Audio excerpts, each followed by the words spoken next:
But this is where it all began, so many, many years ago. If only I'd heard of Tesla while I was still a cadet, I might have appreciated the majesty of these mountains and the savage fury of their storms even more. I wonder why I was even selected to attend the Air Force Academy, here, right at the base of the Rocky Mountains in Colorado. Coincidence? It was no coincidence that Tesla came here.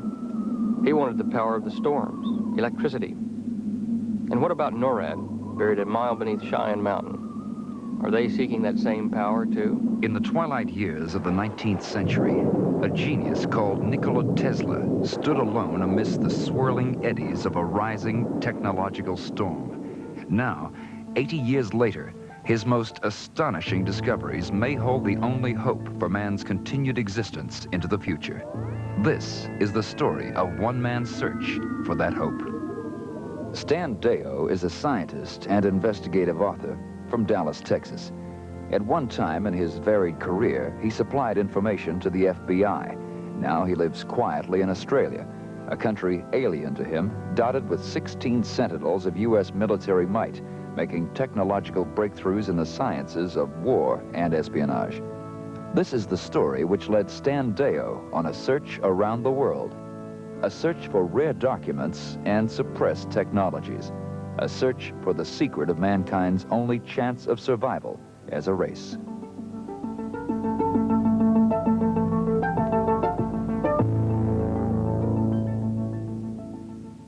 We stand for strong national defense. We think war is a pretty stupid way to settle international difficulties. And nuclear war we think is insane. But something very dramatic has happened in the United States really in the last year. And that is that we are for the first time emphasizing the possibility of trying to fight and win a nuclear war. And that's new. Secondly, the amounts of money which we are now spending for military weapons is far more than we've ever done in peacetime before. And I think in a way, this administration has psychologically declared war on the Soviet Union. And they're trying to convince the American public if they'll just spend a few more billions of dollars and buy a few more thousand nuclear weapons, that we can somehow fight and win a nuclear war, that we can somehow defend ourselves against a Soviet attack. I believe they're wrong on both counts.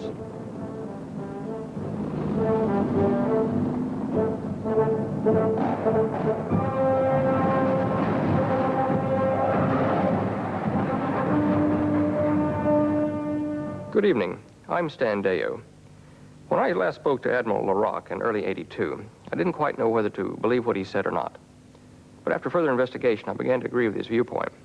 I think we are headed for World War III. Now, I don't know about you, but I find that myself a rather frightening possibility. However, I think the future does hold some other options, so I want to share them with you tonight.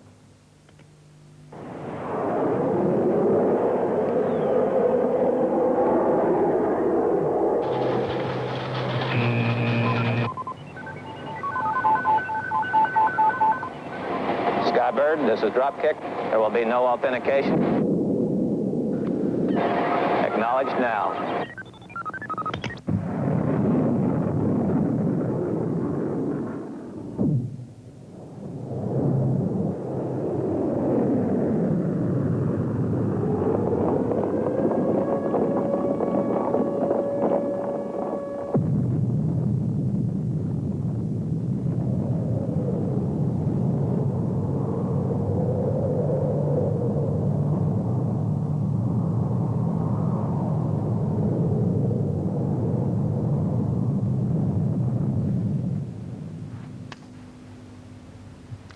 I'm sure most of you recognize this. It's light.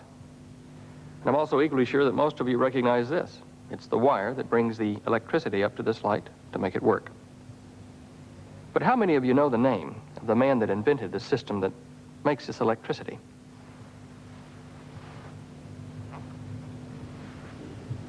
His name was Dr. Nikola Tesla, perhaps one of the most brilliant scientists of the last 2 centuries. Tesla was a Yugoslav, born in Croatia of Serbian parents in 1857. For over 50 years before his death in 1943, he was a citizen of the United States. I knew if I wanted to know more about Tesla the man, I would have to start my search in the country of his birth, Yugoslavia.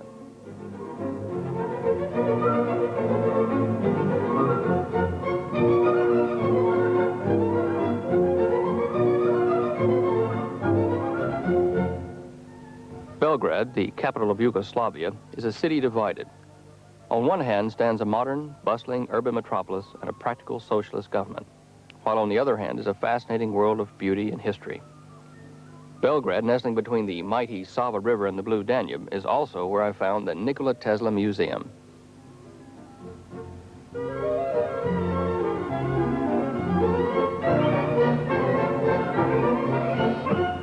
My first introduction to Tesla would be through Professor Aleksandar Marencic, a professor of telecommunications at the Belgrade University and a man intensely interested in the work of Dr. Tesla.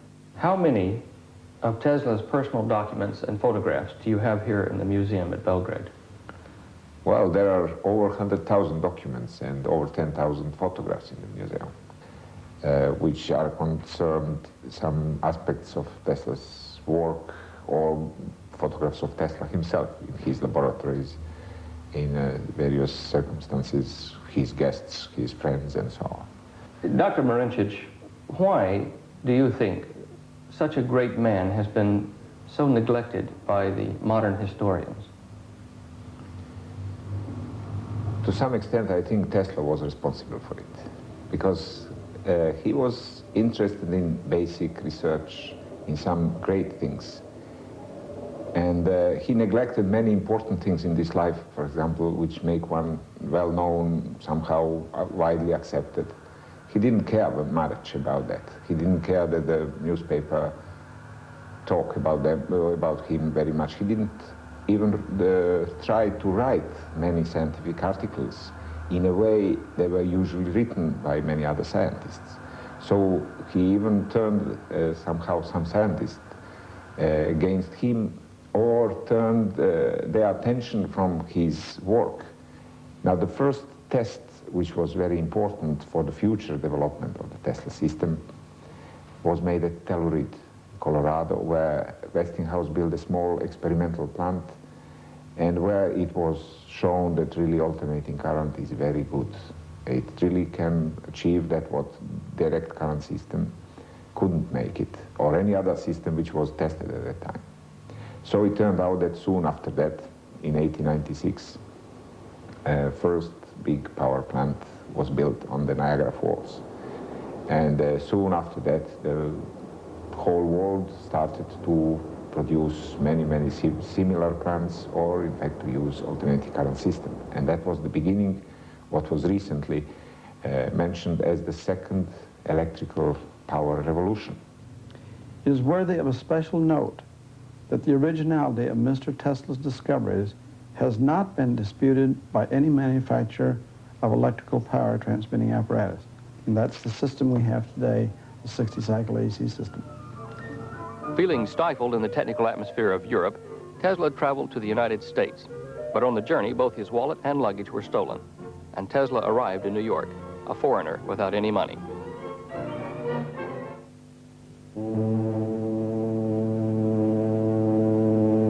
Tesla may have been penniless when he arrived in New York, but he still had his letter of introduction to Thomas Edison, the man who was to become his lifelong enemy. That was back in about the 1880s, and Thomas Edison was the inventor of the DC. Robert Lawrence, transmission and distribution engineer with the Westinghouse Electric Corporation. DC and AC. DC, or direct current, means that the voltage and the current which flows in an electrical circuit is a constant value. Whereas with an AC current, the wave of voltage and the current flows actually changes, it changes, it goes through a zero value. And this is done so many times per second. So you hear the term 60 cycles per second. Now, Mr. Tesla and George Westinghouse were both on the side of the AC system. And of course, the big and significant difference was that the DC system could only distribute or transmit power over a very limited distance. The AC system, because you could transform it and step up to higher voltages or lower voltages, could transmit over very long distances. And it was Tesla's, I guess you'd say, stick-to-itiveness or intensity that was a very key part. In fact, he presented a paper in 1888 to the American Institute of Electrical Engineers on his system of AC power and the polyphase motor. That's the system we have today. Westinghouse picked up some of the ideas and recognized that they were good. And I think he, of course, was Westinghouse and Tesla were together on this key point about how far you can transmit the power. And I think both of them were far-sighted in that term. Tesla was a decision maker, or more of a problem solver, excuse me, not a decision maker. I think he was a problem solver. I think the Westinghouse was more of a decision maker as we think of it today. I think that there are many people today who would have a difficult time getting forth their ideas. For example, if I had a really good idea today, where would I go to sell it? Who would I get to believe me? You know, there are so many people with so many good ideas. In his time, he was probably, his ideas were more unique. I think he would have a more difficult time today. I really do. You know, I think what you've said there explains why Tesla had to be even a bit of a showman in his time to get his ideas recognized. Oh, yeah. You know, though, that might have been a little bit of a flair of the individual. He had some dramatic, as you say, showmanship to him. He had a flair for showing off his things when he gave his papers in 1888, or when he invited people to meetings. He always had things that he could show, and there's a little bit of a showman and a little ham in a lot of engineers. I think that's quite true to form.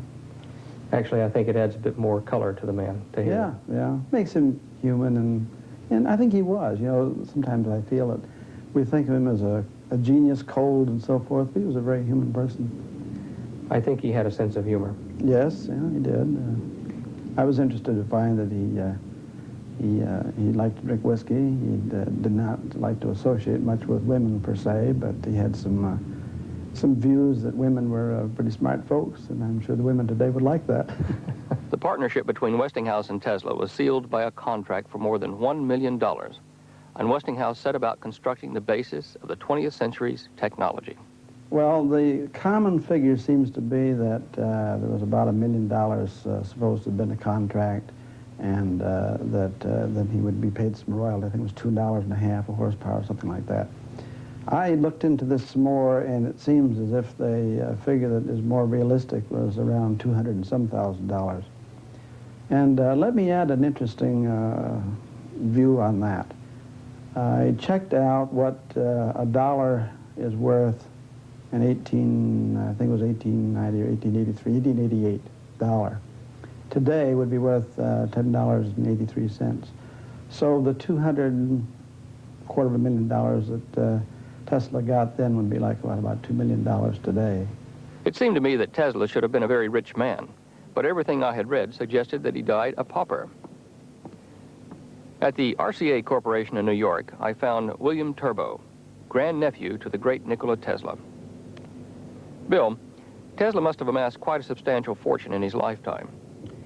Absolutely not. You know, in speaking to people about Tesla and about the enormous amount of monies that he made and could have made and wasted, and I don't feel a bit bad about that.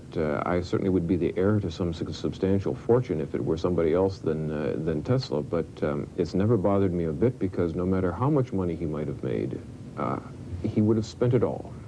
Well, I think this adds a little bit of credence to the rumor that Dr. Tesla had very little regard for money. Whatever he had, he spent, and if he didn't have it, he still spent it, which is why he got in trouble financially, because he spent more money in constructing this wireless power tower out in Long Island. He spent more money than he was able to collect. And so I discovered Tesla's first great dream, to build a 200-foot-high tower on Long Island so that he could transmit radio signals around the world.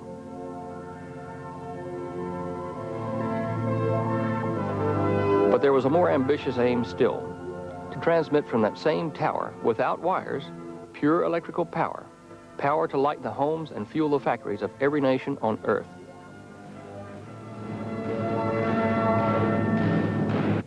He was a very dapper, personable person, in spite of all the stories you hear about how foreboding he was. I think later in life he got a little crotchety, but at one time he was a great man about town, and getting married would have been the simplest thing in the world, but very consciously I believe that he chose not to. I think he was a very kind man, but I think he was so wrapped up in his work and his thoughts that he didn't have much room for personal friendships, and except for one period of his life when he was what you might call a socialite in New York. But I know he was a good man. I know he was an honest man. What do you think about the fact that such a brilliant man as Dr. Tesla, who contributed so much to the world we live in today, had to die a pauper? I think it's very sad that a man that's given so much, not only to his country of adoption, but to the whole world in general, that he should die more or less in poverty, forgotten, in a hotel room, which was just a hotel room, and that he subsisted on a pension which was given him by the Yugoslav government. The concept of being able to run up an antenna and obtain our electricity from the air, free of strike threats and tariff increases, is most attractive. And knowing what a genius Tesla was, I wondered what had become of this brilliant idea. This is an interesting question, and I think it's also fascinating because almost any time that I talk to somebody about Tesla and his inventions, it very quickly comes up about transmitting power without wires. If you go back to when he invented the first polyphase system, the first distribution and transmission of power, that was the only thing. There was no competing technology except the DC, and we quickly could decide whether that was economical or not because you could only transmit a few miles. But if we now compared a new technology like transmitting without wires and had to commit a lot of resources to it, the other alternatives, which are already today in existence, would just not permit that to develop. About 1932 or 1933, the Marconi patent for the radio came up for review because in Tesla's effort to transmit power without wires, he had already passed the technology required to transmit messages or signals without wires. And he had I believe he had a lawsuit with Marconi, or at least a serious disagreement with Marconi at the time of the invention. But with the legal process and what have you, it was 1932 or so before the original basic Marconi patent was reviewed by the Supreme Court of the United States, and at that time it was overturned. So technically, Marconi is not the inventor of the radio. I can't say that Tesla is the inventor of the radio, but his work was cited as the principal work that predated Marconi's patenting. A couple other scientists also were mentioned in the suit that resulted in that overturning. What became of the tower that Dr. Tesla built for Mr. Morgan? Tesla had such an enormous reputation when he came to Morgan that practically anything that he might invent would have a business use. But the particular thing where Morgan stopped the funding was out at that tower because Tesla was interested in transmitting power without wires, while I think Morgan would have been happy to settle for transmitting messages without wire, which is, like 2 or 3 orders of magnitude less difficult. And so while they were at odds as to where the research should stop, Marconi, of course, patented the wireless transmission. And even though that patent was overturned later, Marconi, of course, became a wealthy man, much better business sense, and Tesla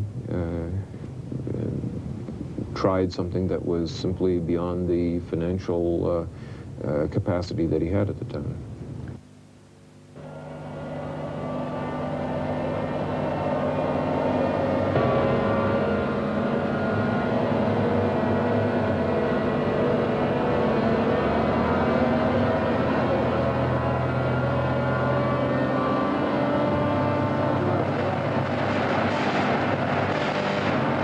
Laboratory at Colorado Springs in the Rocky Mountains, Dr. Tesla harnessed the abundant powers of nature.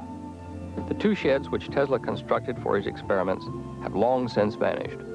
All that marks the spot is a memorial plaque, but the mountain peaks are still there, and so are the fantastic electrical exhibitions of nature. About 150 kilometers to the north of Colorado Springs stands the 300-meter-high tower of the National Oceanic and Atmospheric Administration. Probing temperature, pressure gradients, humidity, and wind turbulence, and relaying the results to one of the most sophisticated computer facilities in the world has not brought the scientists of today any closer to the secrets of nature that Tesla understood and apparently took to the grave with him 40 years ago.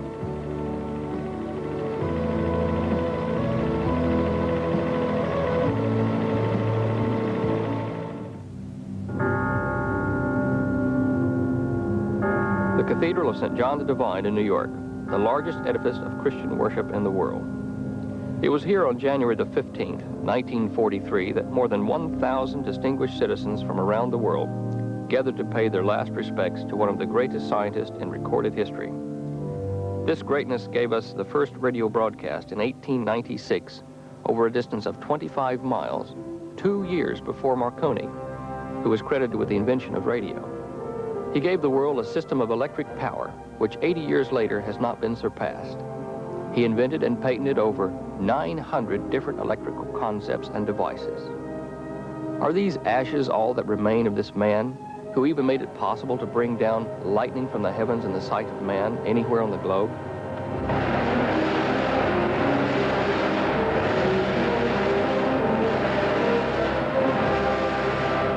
Can you imagine the advances the world would have made if Tesla had been given the money to complete his tower at Long Island for the transmission of electricity without wires?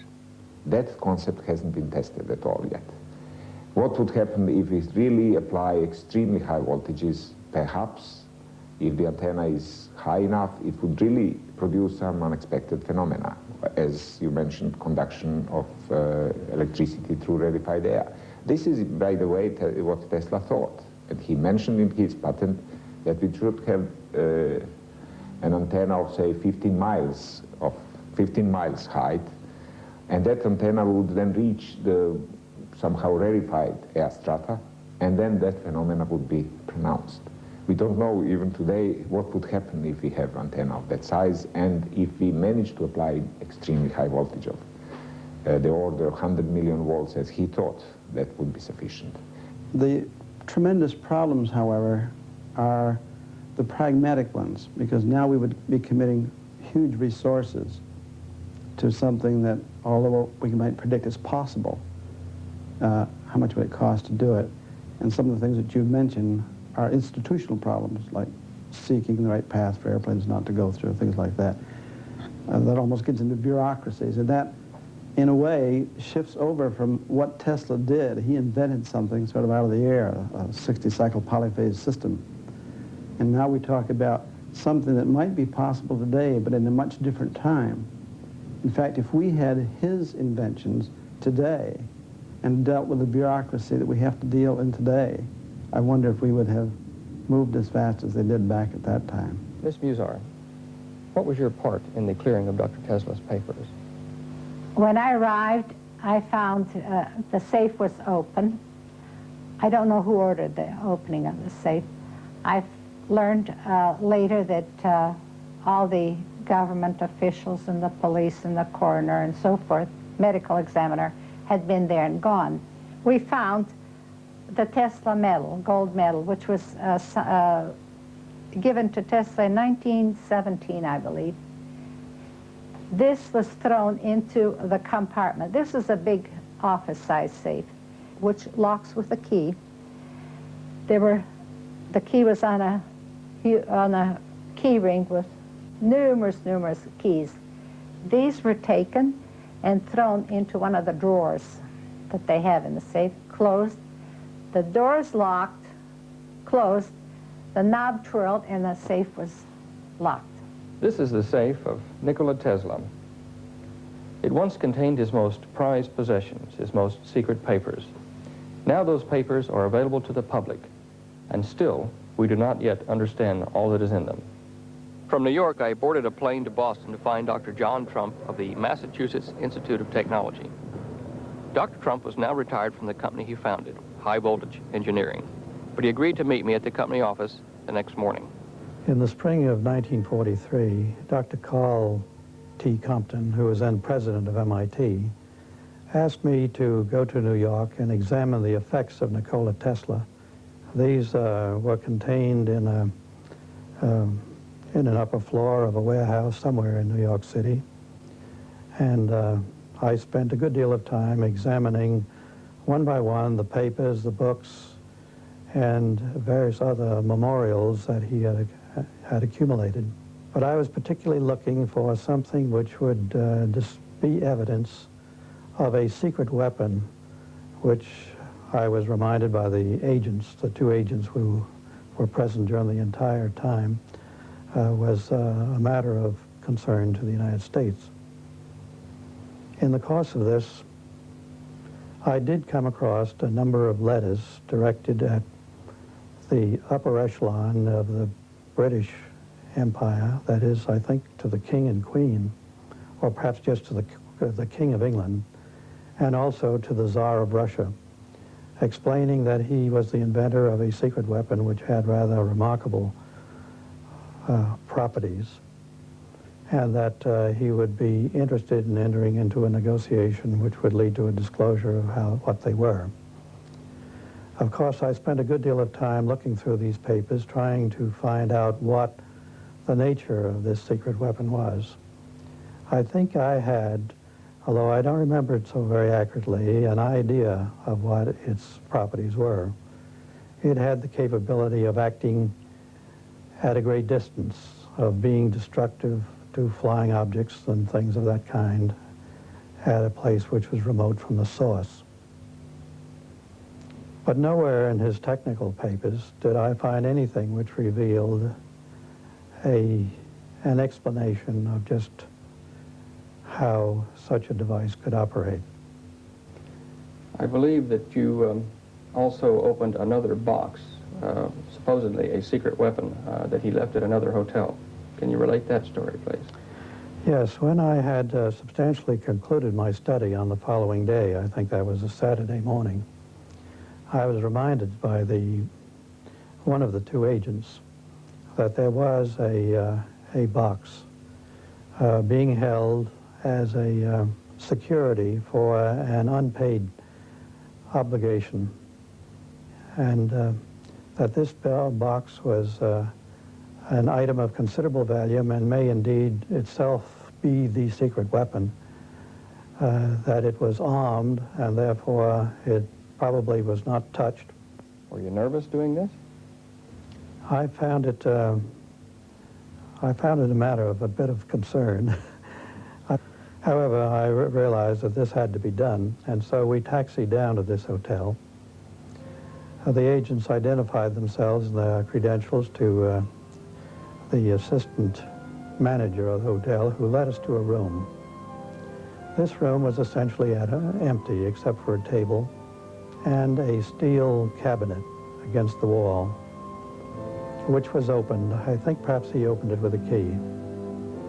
The cabinet itself was empty, except on one of the lower shelves was a package, a box, a rectangular box of ordinary size, which was wrapped in brown wrapping paper.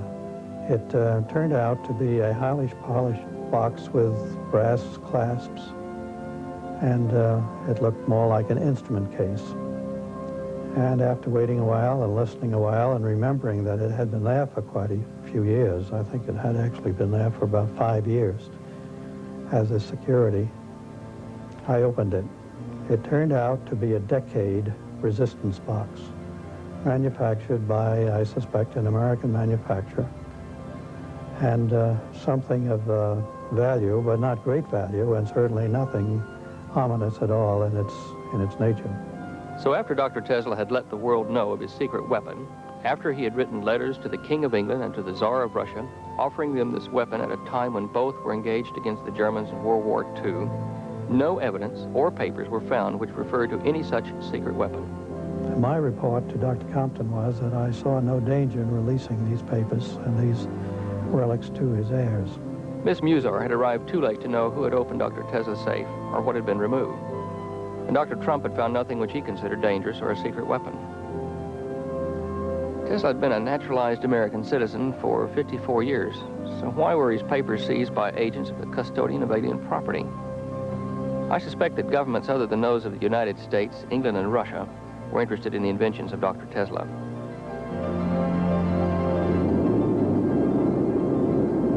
In 1943, the year of Tesla's death, was destined to become a year of the most imaginative scientific experiments in the history of the world.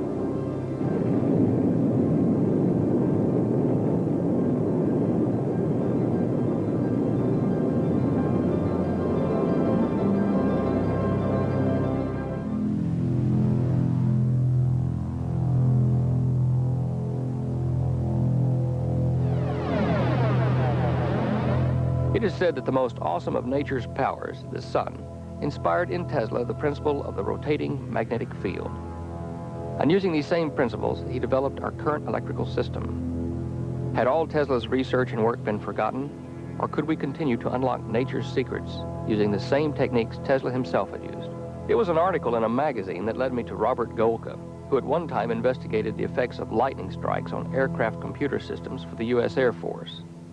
I have the 25 million volt, 51-foot diameter Tesla transformer located there in a large hangar. It's a 44,000 square foot facility, and we can make the largest man-made lightning discharges in the world right there.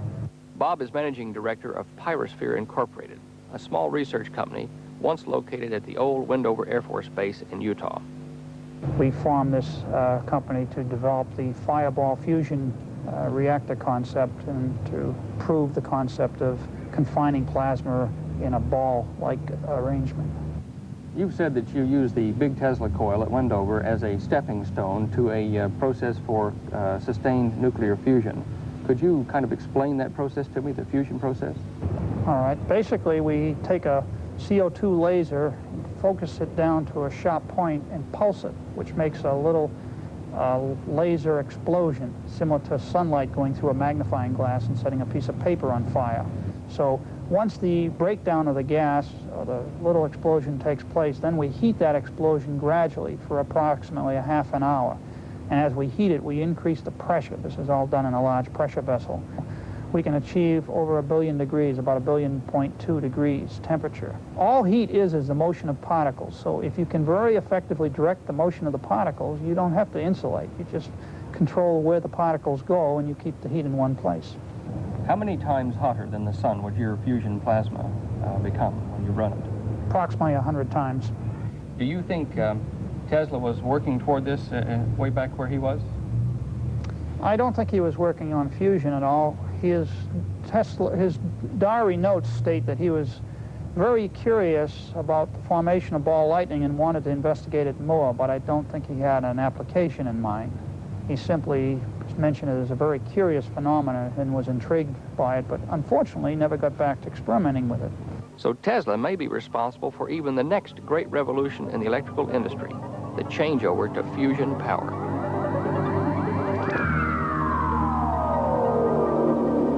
While I was in Yugoslavia, I asked Dr. Marincic what improvements we could expect along the lines of Tesla's inventions.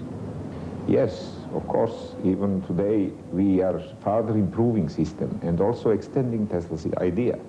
A very interesting extension of Tesla's idea of rotating magnetic field is, for example, so-called linear induction motors. That turned out to be very useful, for example, in developing trains which can float on the magnetic field and then be driven by the linear induction motors. Without such motors, you couldn't drive train, say, which is not touching the ground, which is just floating due to levitation, due to special kind of alternating current field, which is produced in a similar way to what Tesla actually was doing in his induction motors, but applied the same principle in a different way. Tesla is most known for the invention of the induction motor and the so-called father of alternating current, and those are the things that we see in common use today because they became practical immediately as Tesla invented them. But after that phase of his life was over, he kept moving toward more and more difficult I shouldn't say difficult things beyond the state of the art to such an extent in science that a number of the things that he was thinking about were not able to be demonstrated as practical at the time he was thinking of them. And of course we've discussed the wireless transmission of power, which really that idea lay dormant for a long time because it was beyond the state of the art and beyond a particular use that there was for it. But since the Second World War, a problem has really arisen in armed forces or national defense that part of the defense posture of this country is certainly based on submarines operating, and technology in submarines allows them to operate at much deeper depths than World War II submarines, for instance. And so communicating with them became impossible. In World War II, the submarine would come to the surface and run up an antenna and take radio messages. But if the submarine is 200 feet below the water, they can't run up an antenna very well. And so it became, the idea sort of surfaced, if they use particularly low-frequency transmission, which requires enormous amount of money, an enormous size of the distributing antenna, that this would be a way of penetrating the sea to communicate with these submarines. And the Navy, I believe, has a project, Sanguine, or of that name, I believe, that is constructing an antenna system in Wisconsin, which is based essentially on Tesla's principles. It's the first, it works, and it's the first time that there ever was a need for such an antenna system, and it's interesting that it does sort of connect the ideas that Tesla had in 1910 with the practicality of 1955 or 1960. The association between Tesla and wartime submarines is not unique. At a spectacular and unbelievable demonstration in Madison Square Gardens in 1898, Tesla caused a sensation with the successful operation of the world's first ever remote-controlled device. It was the time of the Spanish-American War, but Tesla's astonishing robotic submarine grabbed front-page headlines.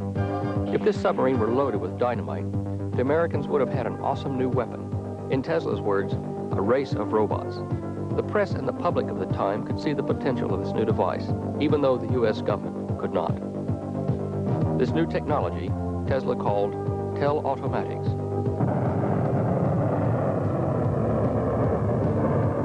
Two Voyager spacecraft were launched by NASA in August and September 1977 on a 10-year journey that will take them close to the planets Jupiter, Saturn, and possibly Uranus. This is Voyager Mission Control at NASA's Jet Propulsion Laboratory in Pasadena. It is here that the two spacecraft are continuously monitored. It is also from here that periodically updated computer commands are prepared and sent. Because of the great distances they are traveling, the Voyagers are essentially automatic, project scientist Dr. Edward Stone. For instance, at Jupiter, which is the closest of our encountering objects, when something happens on the spacecraft and it is put on the telemetry on the radio beam sent to Earth, it is then 40 more minutes before we receive that signal at Earth. So it's at minimum 40 minutes before we even know that the spacecraft has done something. The Voyagers, interplanetary explorers, en route now to study Jupiter and Saturn, the moons surrounding each of those distant planets, and the space in between. In this book of 1919, is an article by Nikola Tesla entitled My Inventions.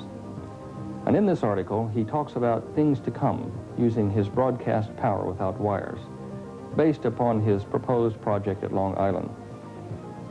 In this particular article, he talks about an aircraft that he wishes to build that will run by electricity, without propellers, without rudders, and at a speed of 350 miles an hour. I'll read you his words.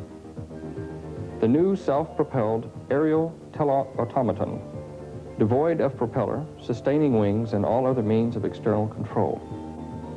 It can attain a speed of 350 miles an hour, and that was fast in those days, and will reach a predetermined point 1,000 miles away, accurately within a few feet. And so it was that I discovered Tesla's second great dream, to build a wingless electric aircraft. Tesla the adult was constructing the dreams of his boyhood. Tesla wanted to fly noiselessly at great speeds, and using the secrets of nature, he had almost attained that dream. Now I could understand the crushing defeat he must have felt when his tower on Long Island was destroyed. And I also understood why he had turned into an empty and lonely man. The World Power Broadcast System was the last electrical project he ever attempted. Without his tower, he could not transmit electricity to his aircraft. So, drained of any humanitarian ambitions, he retired, beaten and betrayed.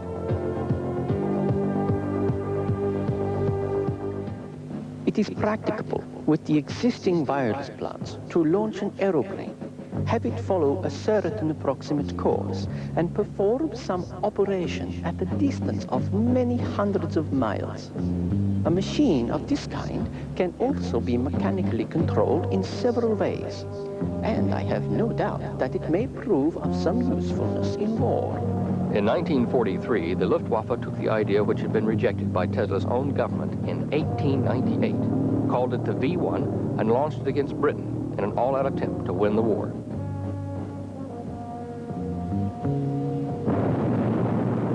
Spurred on by victory, the Germans advanced into a modern age of missile warfare with the successful construction of the deadly V2. Such a machine, sustained and propelled entirely by reaction, can be controlled either mechanically or by wireless energy. By installing proper plants, it will be practicable to project a missile of this kind into the air and drop it almost on the very spot designated, which may be thousands of miles away. But we are not going to stop at this. Dr. Henry Pohl, Chief of the Propulsion and Power Division of NASA at the Johnson Space Center in Houston. Would you say that von Braun was one of the major pioneers of the industry? I mean, like, the major pioneers? I would say that in the past, in the time of war, we were forced to develop new technologies and develop new techniques for doing things. And that certainly gave Dr. von Braun an edge over the opportunities that most people have in life. And I think even at the time that von Braun was building rockets to drop bombs on England, that back in his heart, he had the desire of going to the moon. And I think every step, every decision that he made was based on what he could do to build a better propulsion system, something that was capable of taking us, for example, to the moon, or at least into space. You know, we've come a long way since World War II. The propulsion and rockets. Where's the future leading us? Well, the thing that we need now is we need a breakthrough in a new concept in propulsion. That when we talk about chemical propulsion, we've stretched it just about as far as we can. We've always thought that the major advances to mankind came out of war.